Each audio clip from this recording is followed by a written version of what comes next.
Okay. Hi.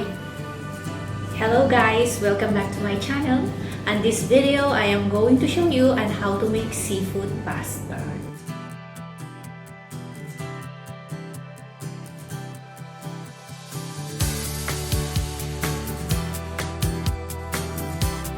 Let's start preparing the sauce. Fry garlic over a medium heat.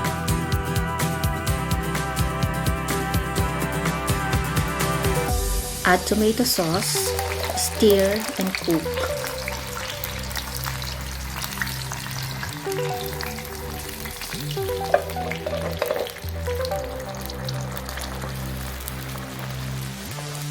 The mussels are opened and they are ready to put in the sauce.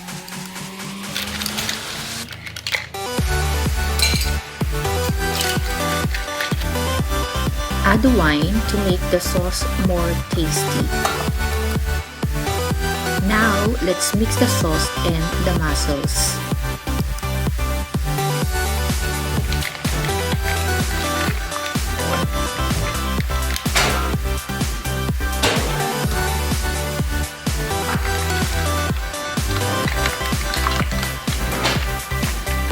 Add fresh parsley leaves.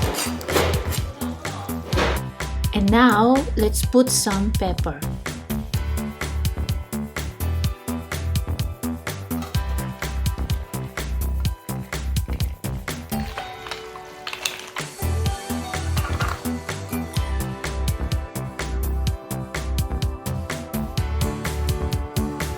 Lastly, add our pasta.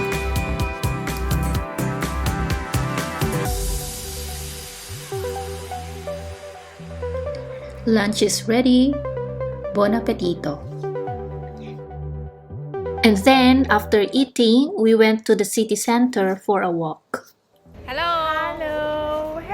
We are now in the city center of Catania.